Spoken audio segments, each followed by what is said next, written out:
Arrachaldeón, buenas noches. Habiéndonos permitido por una vez el glorioso, me estoy refiriendo lógicamente al Deportivo Alavés, ya que como bien ustedes saben, el primer partido que le conducirá hasta la final es mañana a las 10 de la noche. Pues digo, como nos ha permitido el glorioso, nos encontramos otra vez ante ustedes, desde la tertulia de Eusko Ikaskuntza, Sociedad de Estudios Vascos, interesados en llevar hasta sus hogares otro tema de actualidad. Siempre desde una perspectiva divulgativa, tratando de hacer amena esta aproximada hora que nos corresponde gracias a la movilidad de Radio Vitoria. La Sociedad de Estudios Vascos, con más de 2.600 socios, 300 de ellos en este territorio alavés, cumple en 1998 su 80 cumpleaños y lo está tratando de celebrar de la mejor manera que sabe. Es decir, acercando hasta la sociedad vasca en general y en este caso a la vez en particular, temas culturales relacionados con nuestra historia, nuestra actualidad y nuestro futuro. El de hoy, aunque parezca, a algunos le puede parecer extraño, se trata de una de esas cuestiones relacionadas con nuestro pasado de una manera significativa, pero también con nuestra actual realidad. Y digo con nuestro pasado también, aunque por razones varias no ha tenido el relieve que creemos merece y he merecido. Nos referimos, por decirlo de alguna manera, al islamismo y su influencia o su relación con Euskal Herria en general y su relación con Euskal Herria, es decir, la influencia que ha podido tener el mundo musulmán en esta cultura, aunque no lo parezca. Para hablar de ello, Eusko Ikaskuntza ha querido reunir hoy aquí en estos estudios de Radio Vitoria a tres personas. Dos de ellos son magrebíes, son universitarios, provienen de Marruecos. Uno de ellos es Aviv, licenciado en Derecho, y el segundo Saif, estudiante de Historia en su país, pero también estudiante en Álava, más concretamente en Gopegi. Y una tercera persona que ha analizado esta cuestión del islamismo con cariño, Alberto Gárate, a la vez nacido en Donostia, licenciado en Derecho y en Ciencias Económicas y además, entre otras muchas cosas, es vicetesorero de la Sociedad de Estudios Vascos. Para tratar de conducir este tema que se nos presenta tan interesante, tienen a quien les habla, José Mari Vélez de Mendizábal. Y sin más preámbulos, vamos a dar comienzo a la tertulia, que ya digo, trataremos de centrar el tema de una manera muy divulgativa del islamismo y Euskal Herria en general. Bienvenidos a los tres a estas tertulias de Eusko Ikaskuntza en Radio Vitoria. Y de alguna manera, si queréis, podemos comenzar el tema por centrarlo históricamente. Y yo le preguntaría a quien, pues considero un analista del tema, Alberto, que se remontara un poco en la historia y que nos diga cómo era Euskal Herria, cómo era nuestro país en el siglo VIII a la llegada de los musulmanes. Bueno, los musulmanes pasan el estrecho el año 711. Llegan al Valle del Ebro el año 714, es decir, rápidamente. Prácticamente no hay fuerzas. Hay la sustitución de unas élites, las élites germánicas, por unas nuevas élites, las élites musulmanas. ¿Cómo encuentran Euskal Herria o Baskonia, como queramos llamarle, en ese momento? Primero, encuentran un asentamiento de población fundamentalmente en la zona ibérica, en la ribera del Ebro, en la ribera del Aragón, en la ribera del Arga, en la ribera del Ega, en la cuenca de Pamplona, en la llanada alavesa. El resto del país está muy poco poblado en la zona cantábrica, salvo en algunos asentamientos de tipo marítimo ligado desde época romana a la explotación de minerales, y muy poco poblado en la zona pirenaica. Tenemos que pensar que gran parte de Guipúzcoa, de Vizcaya y del norte de Álava se han poblado desde Álava y desde la Álava central y meridional, desde la Navarra central y meridional.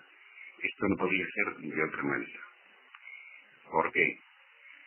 Porque las tierras eran poco aptas para la agricultura y la población en la zona cantábrica fundamentalmente era de tipo ganadero, practicando una agricultura rudimentaria.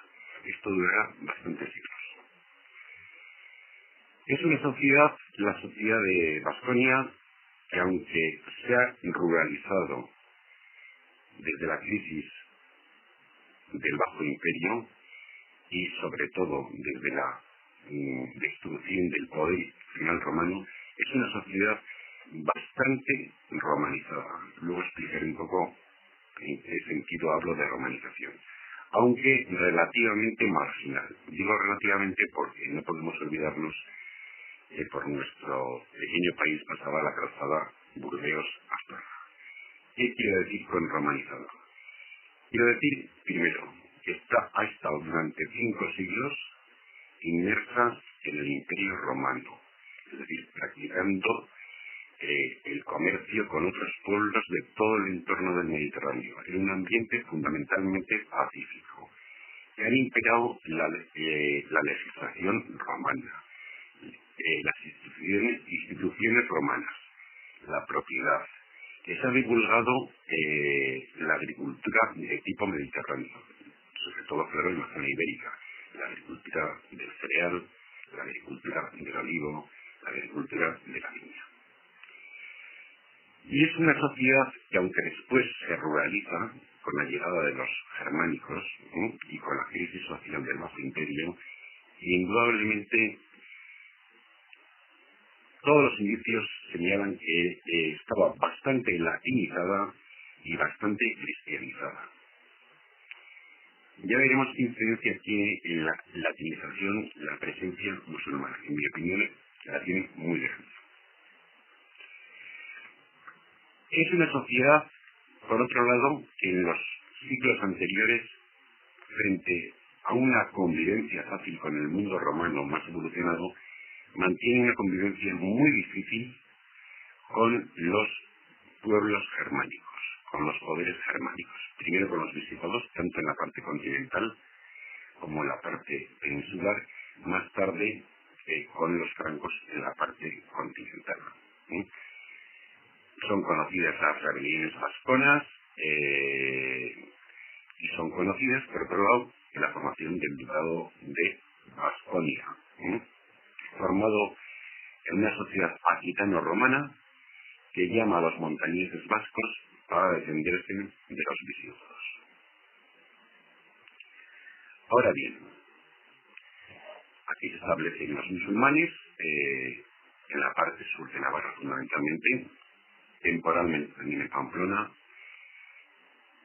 pero ¿cómo son percibidos los musulmanes? ¿Cómo creo yo que son percibidos los musulmanes por la población de Baskonia?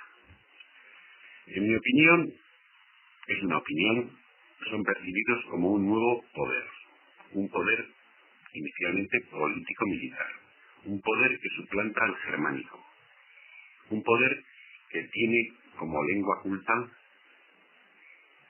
una lengua que no es el latín, una lengua que es el árabe, una lengua sagrada para los musulmanes. Pero aquí vienen muy pocos árabes y bereberes, no solamente aquí, sino en el resto de España. Son pocos y de diversos orígenes. Es prácticamente seguro que entre las tropas bereberes había cristianos. Porque algo que debe de conocerse es que árabe no es igual a musulmán. La mayor parte de los musulmanes no son árabes. Pensemos en Indonesia, pensemos en Pakistán, pensemos en Bangladesh, en Asia Central, en Turquía, en Irán. Pero no todos los árabes tampoco son musulmanes. Hay árabes de religión judía y hay árabes de religión cristiana, de religiones cristianas, mejor dicho. Muy probablemente los árabes, mejor dicho, los musulmanes que llegan en el siglo VIII aquí, son percibidos como un nuevo poder relativamente tolerante, indudablemente más tolerante que el germánico. Los musulmanes siempre han sido tolerantes con las personas que tienen las religiones del libro, judíos y cristianos, y también, aunque no pertenecen a la tradición judía, con los mabdeístas del Irán. Normalmente, en el siglo VIII, los musulmanes realizan tratados o capitulaciones con las poblaciones indígenas. Les permiten el mantenimiento de su religión, les permiten el autogobierno y únicamente piden un tributo anual, una capitación por estar en los musulmanes, y frecuentemente piden rehenes para garantizar el cumplimiento de los pactos. Ahora, ¿cómo son percibidos religiosamente?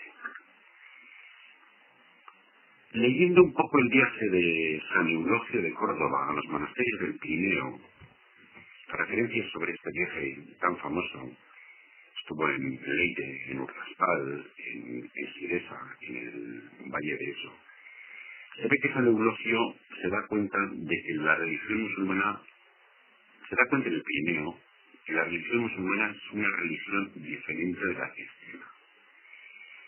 Yo tengo la impresión que durante bastantes decenios los musulmanes fueron percibidos como unos herejes cristianos, una especie de arrianos, antitrinitarios.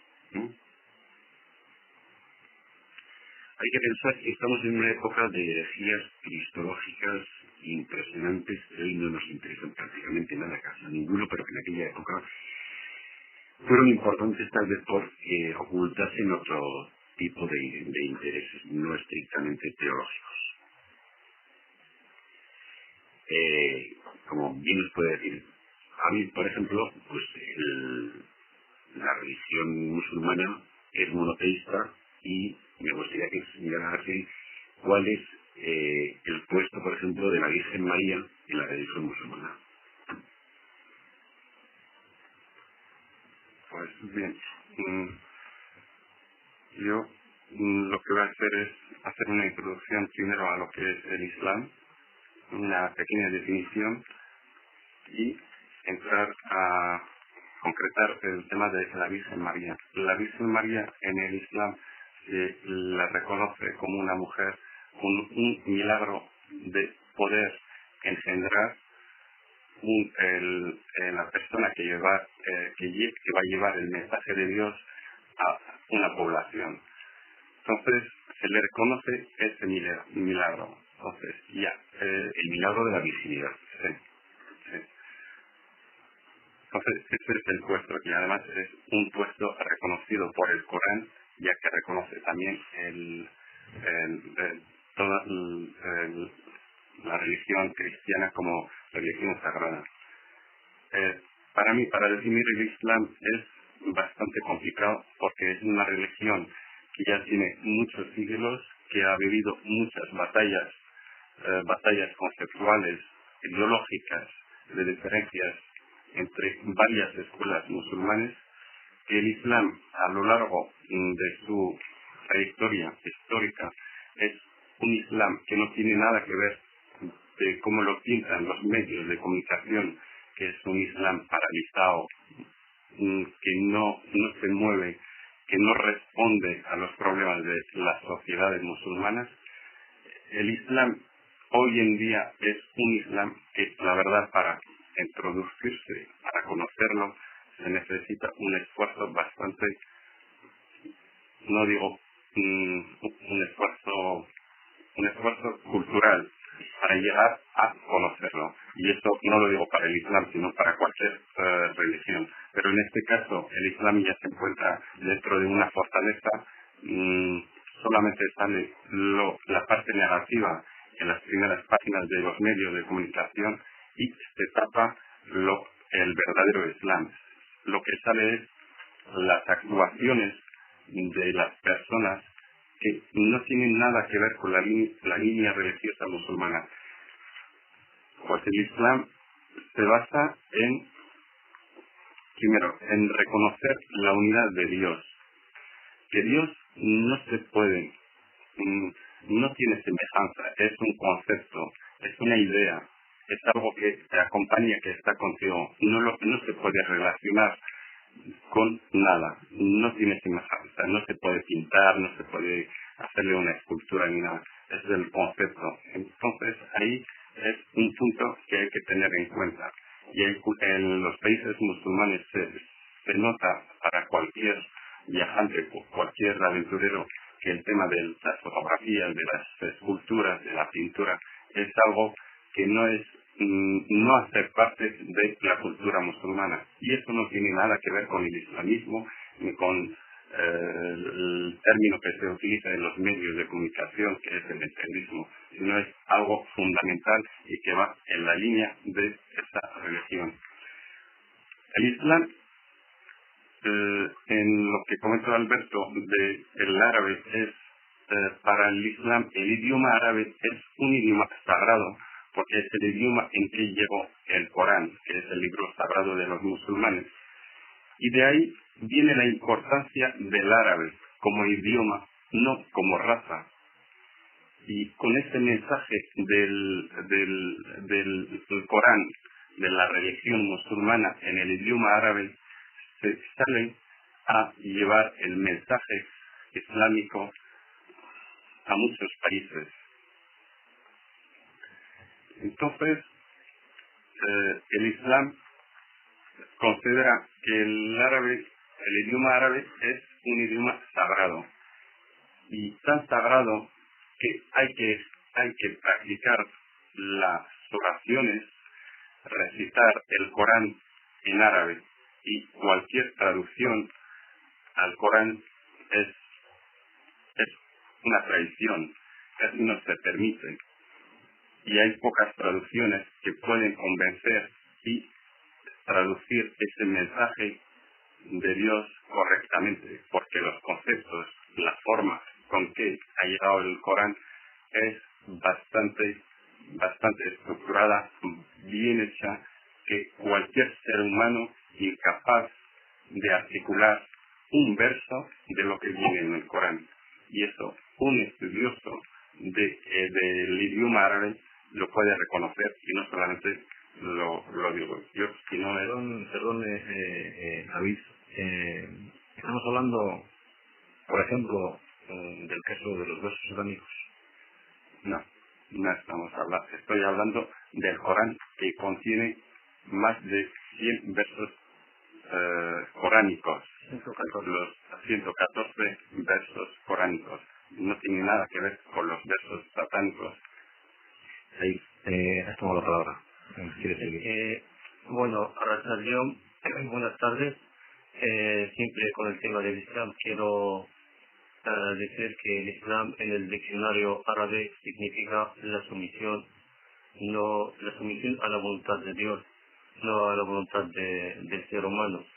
En práctica, esta misma religión, que tiene cinco pilares que están conocidas, pero la mayoría de la gente no lo conocen exactamente. La primera es la declaración de que solo hay un Dios, y que Muhammad, aquí le llamáis Mahoma, a nosotros nos gusta, esa es la verdad, porque a nosotros nos gusta que llamamos Muhammad sallallahu alaihi wasallam. Segundo pilar es la oración, que son 5 al día, y después el ayuno, el zakat, que es un tasa anual de un valor económico del dinero que tienes, que no llega llega al 2,5%. El quinto es viajar a la Meca. Aquí, en el quinto pilar, mucha gente piensa que hay que viajar cada año. Eso no es así. Hay que viajar al menos una vez en la vida, pero este pilar, que es el último, todos están condicionados con el poder físico, el poder económico también. Bien, oye, por cierto, algún día habrá que hablar de la influencia de la peregrinación musulmana en las peregrinaciones jacobeas. Tiene mucho que ver. Bueno, yo lo que quería, continuando con el aspecto histórico, es señalar que indudablemente al poco tiempo los vascos con toda probabilidad se darían cuenta que los musulmanes estaban mucho más desarrollados culturalmente que ellos, incluso que los muy romanizados de la Ribera de Navarra. Yo creo que hay que recordar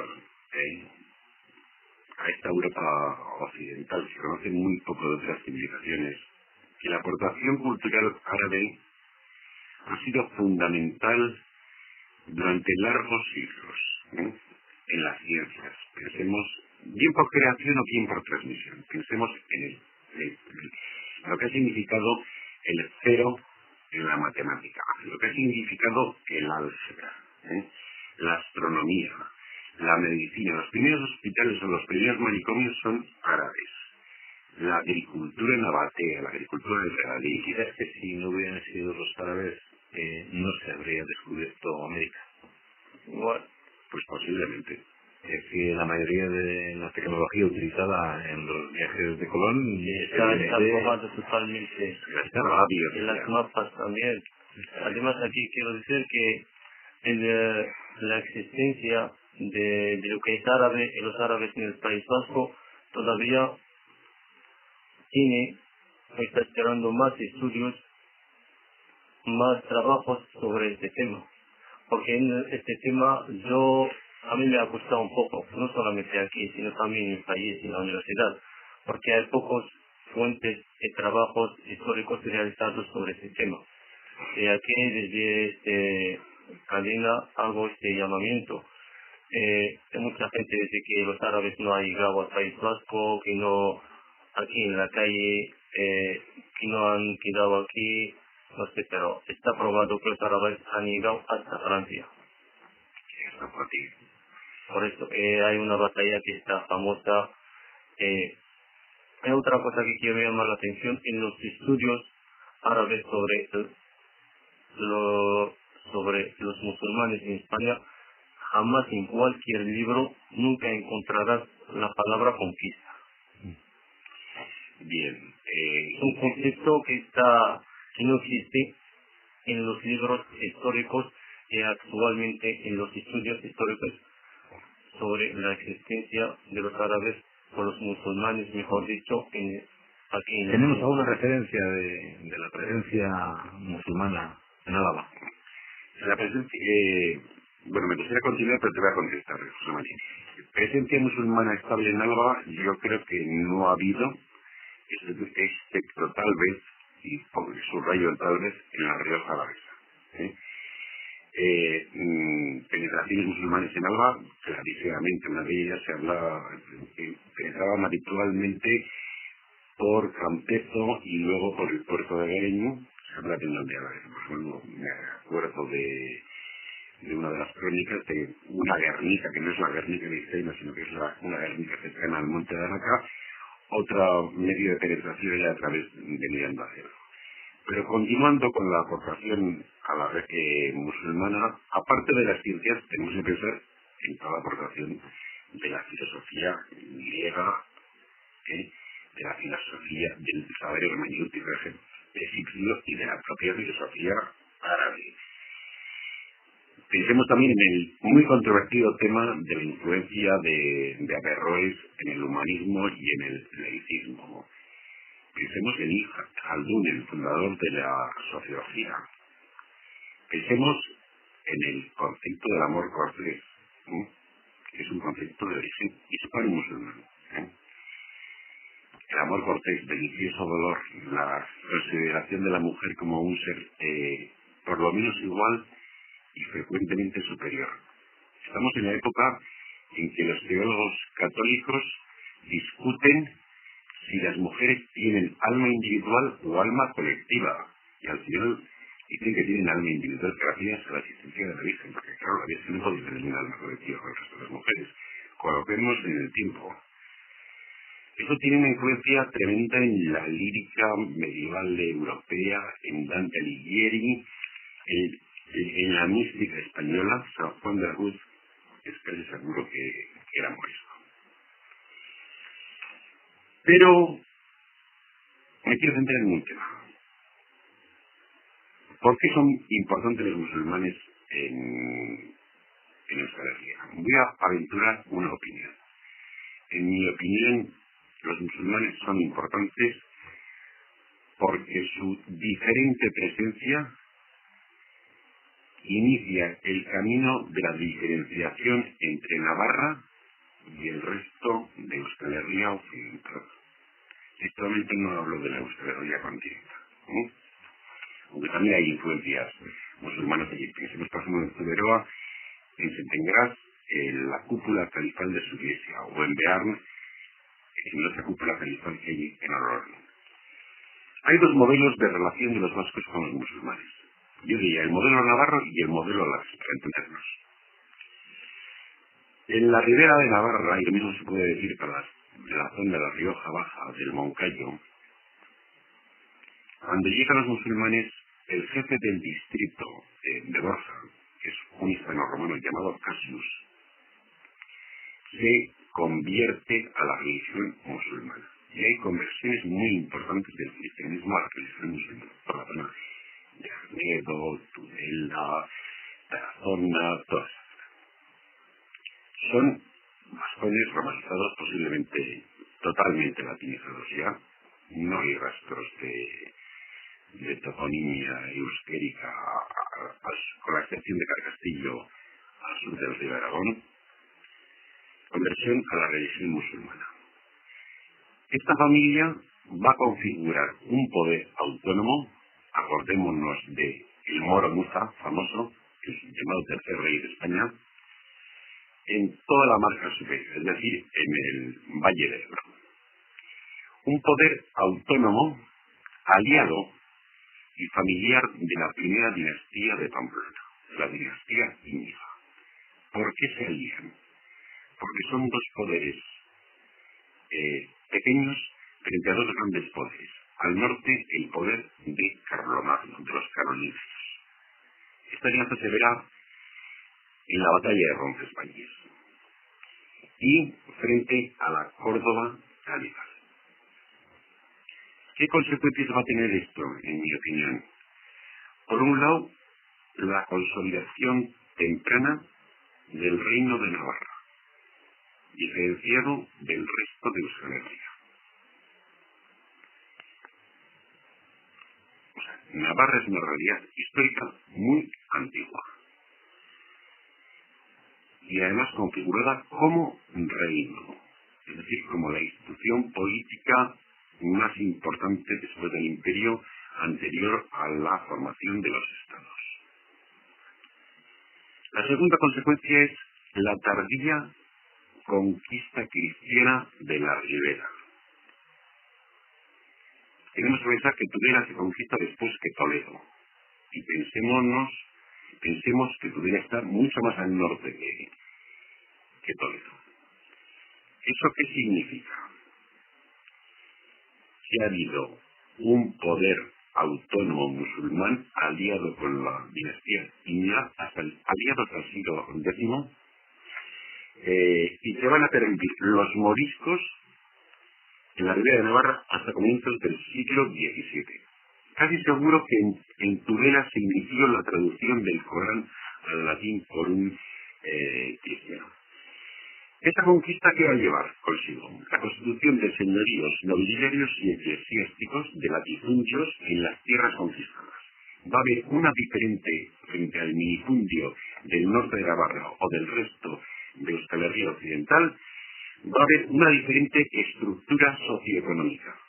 que, esto sería para otra cuestión, en mi opinión explica bastante por qué en Navarra se logró la ley accionada de 1841, cosa que aquí no hubo ese salto con el gobierno central. Ha dado un salto de los 700 hasta 1841, sí. Muy años has pasado así de repente y me parece que tenemos que dar un poco de salto hacia atrás. Espera un momento, pero voy a terminar el siguiente impacto de Navarra.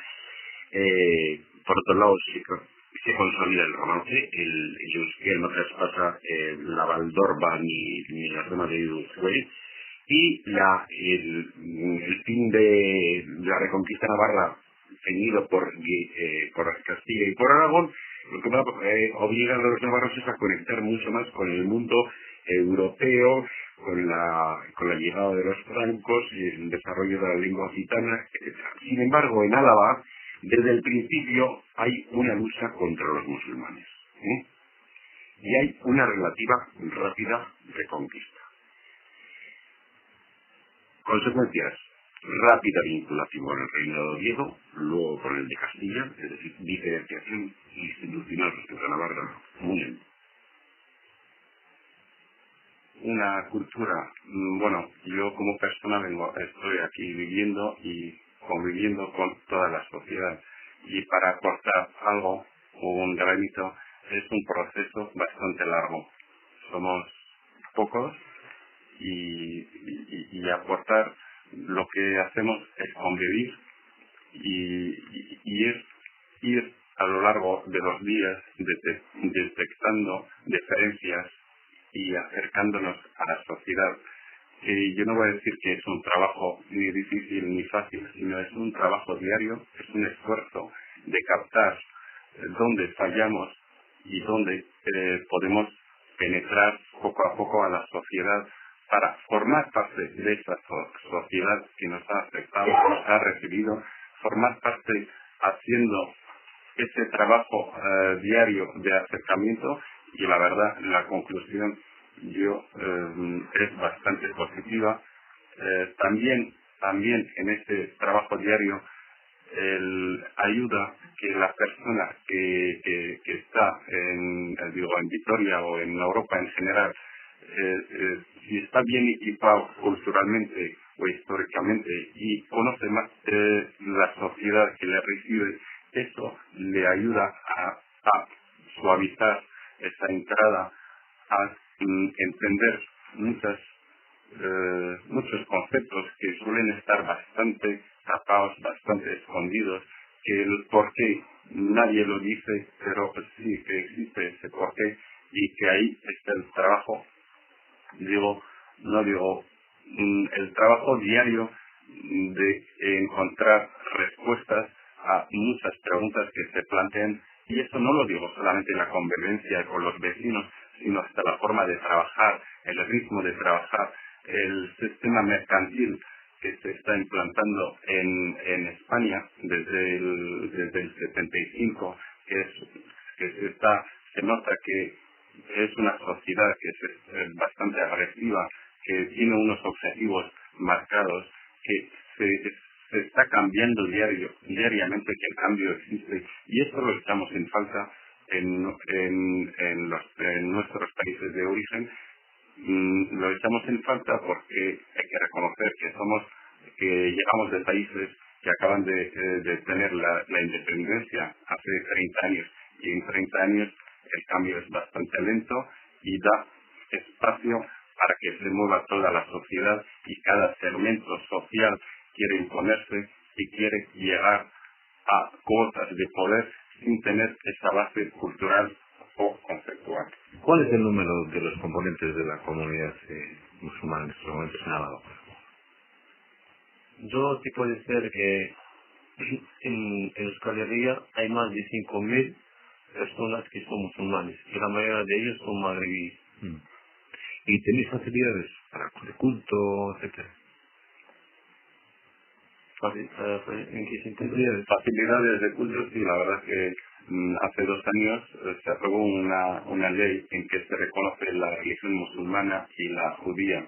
Hay facilidades de culto, ahí se están abriendo centros, mezquitas, como el resto de Europa, y cómo en la época de la colonización occidental al mundo islámico se han permitido abrir iglesias, practicar la religión cristiana sin ningún problema. Hoy en día, bajo la libertad de expresión de esa margen, sí hay bastante libertad. Bueno, hay deficiencias, pero bueno, ahí está el trabajo diario de todo el colectivo musulmán. Y veis que hay un cementerio musulmán en Vitoria aproximadamente, ¿no? Esperamos que sea muy pronto, porque es un problema que sufrimos toda la comunidad, no solamente de aquí, de Álava, sino aquí en todo el País Vasco y alrededor del País Vasco.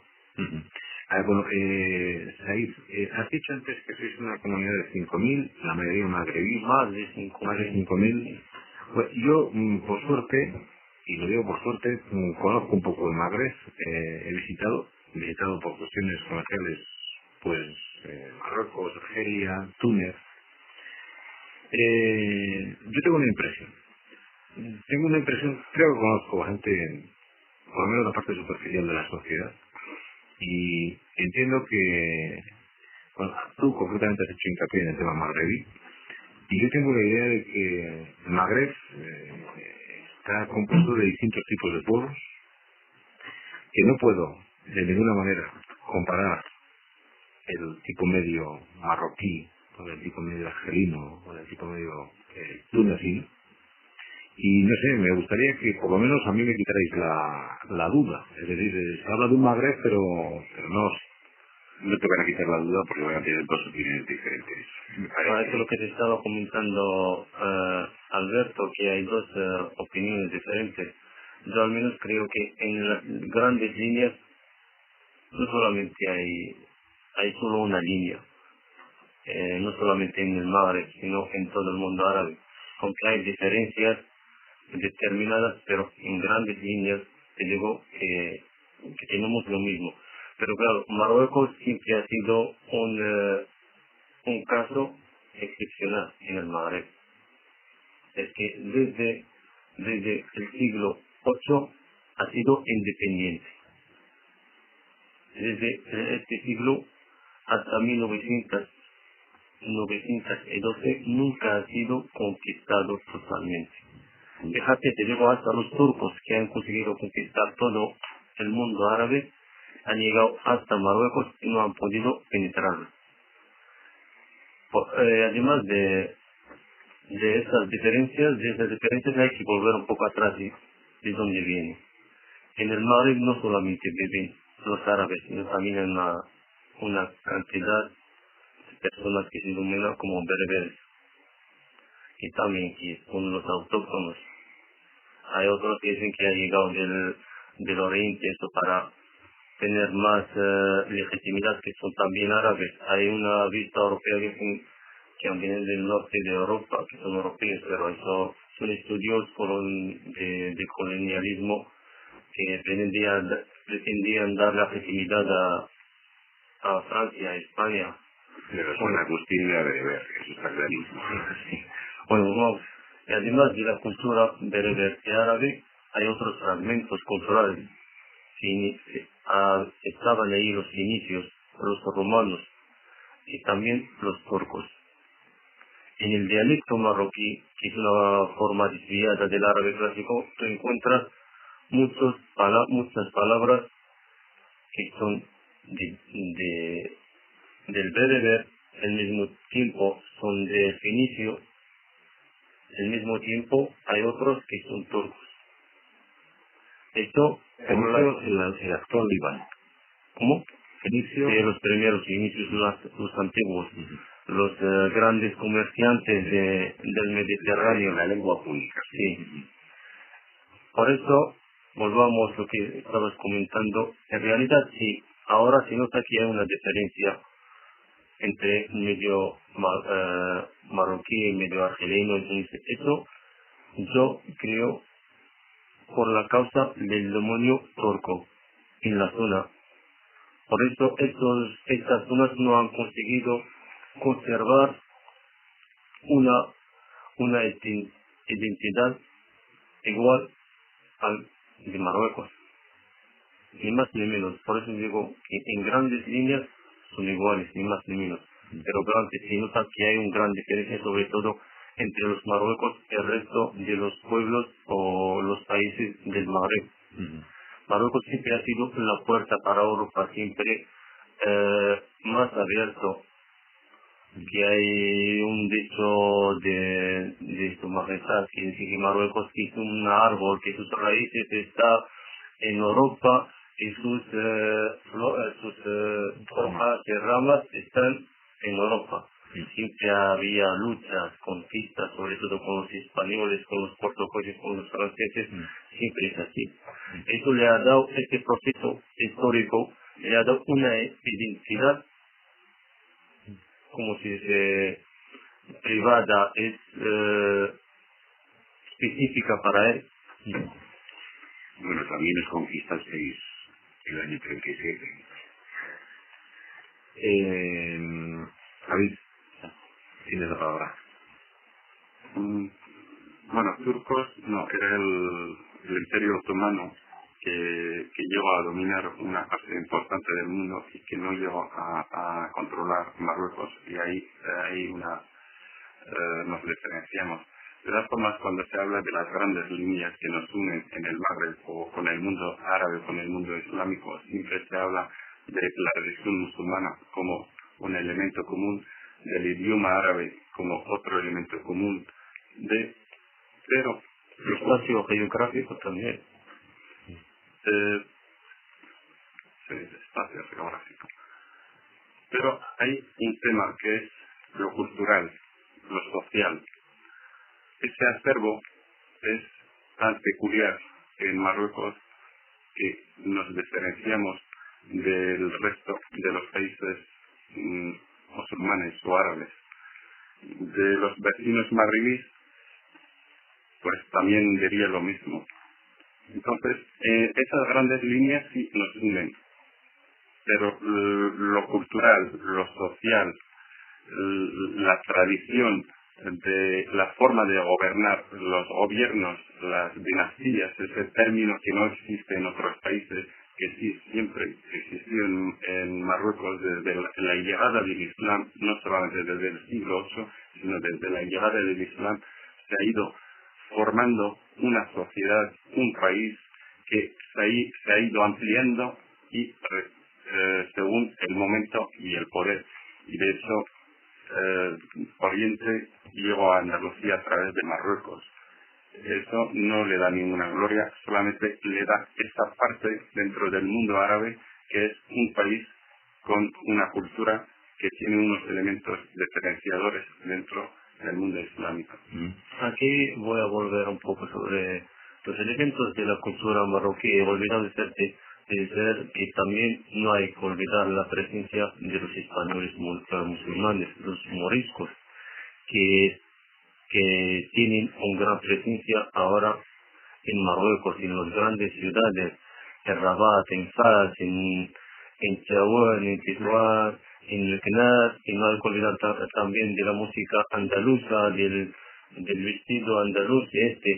Este pueblo también ha traído y ha enriquecido muchísimo la cultura marroquí.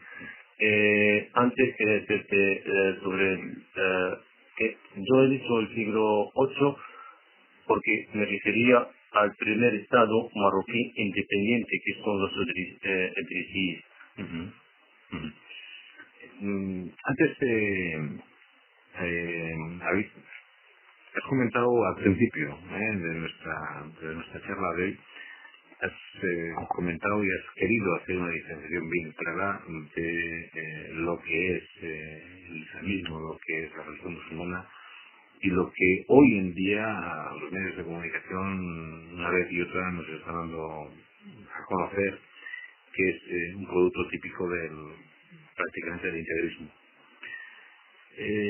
Muy brevemente, porque nos quedan muy pocos minutos, a mí me gustaría tocar este tema, el tema del integrismo, el tema del posible laicismo separado de lo religioso en el Islam, por otra parte, y luego un poco la idea de la modernidad desde el Islam.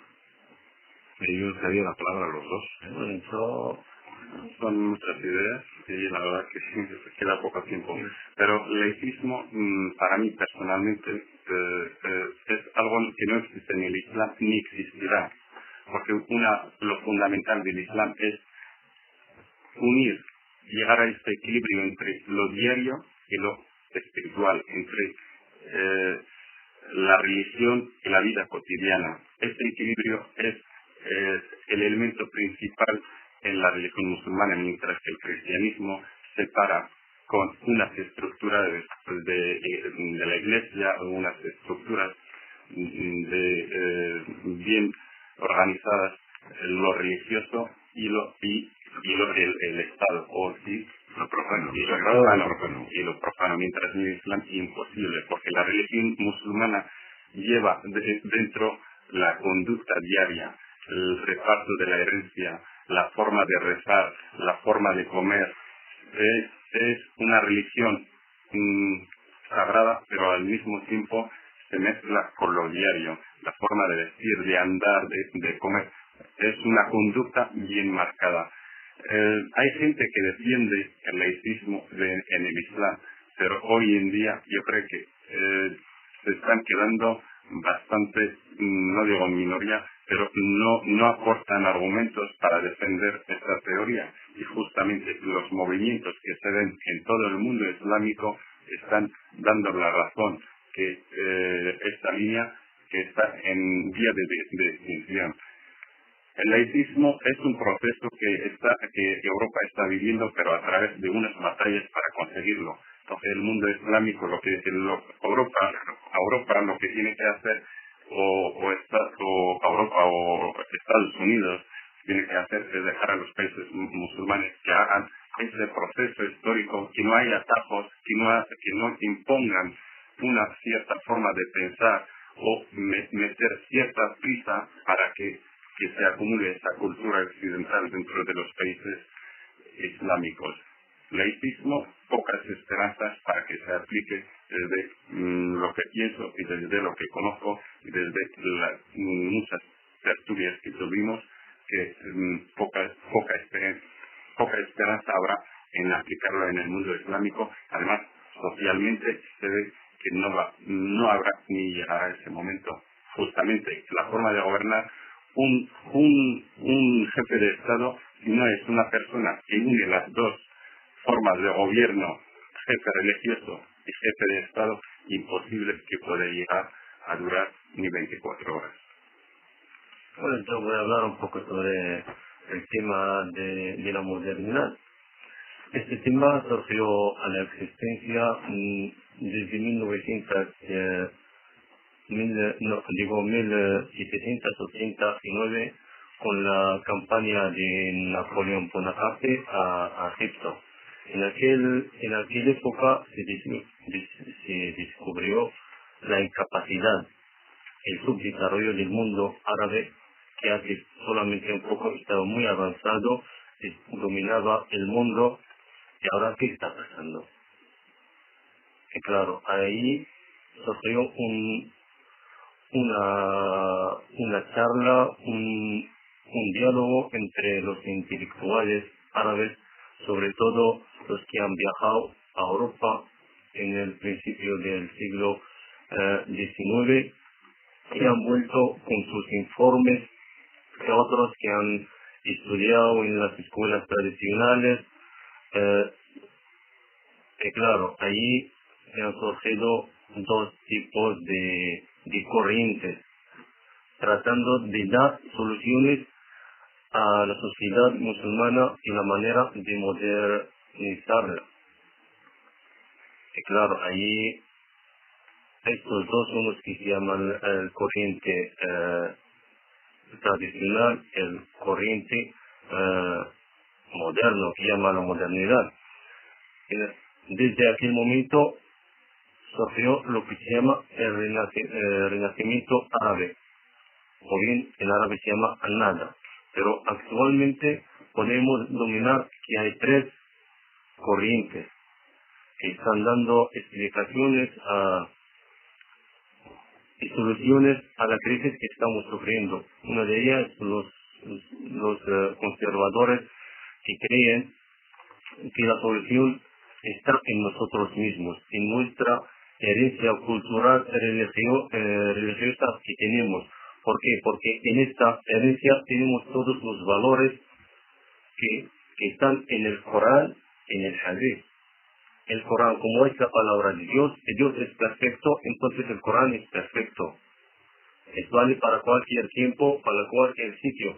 Entonces, ese es el origen. Y cualquier solución importada del occidente no se puede aceptar ni imaginar. Bueno, paso al siguiente. El siguiente es un corriente un poco moderado que dice que, mira, para desarrollar no solamente hay que aislarnos, sino el occidente ha conseguido un desarrollo muy significativo.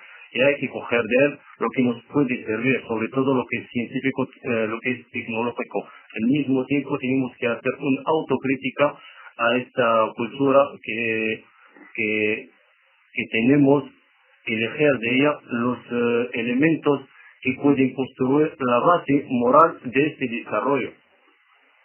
El último es el corriente que digamos que es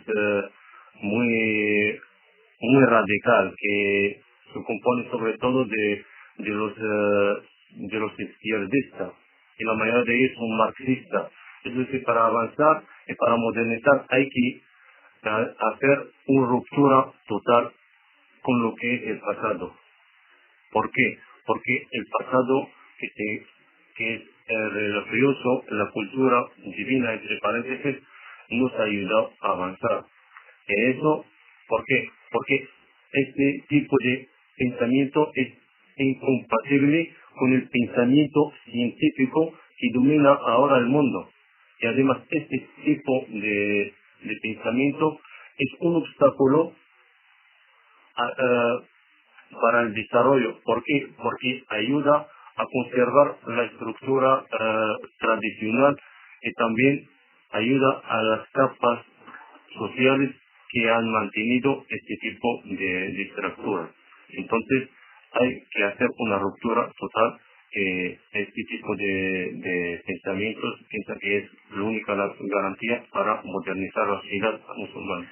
Muy bien. Bueno, pues creo que después de esta charla que hemos tenido, bueno, seguramente nuestro deseo, por lo menos, es que haya valido para dar una idea más precisa de toda esta realidad del islamismo, ya no solamente en nuestra sociedad, sino en la propia sociedad universal. Creo que es un difícil, yo creo que, siguiendo un poco con Said, creo que es un difícil equilibrio el que se tiene. No te imaginas. Besterik ez, yo quisiera agradecer en nombre de Euskal Junta y de Radio 3. Favor.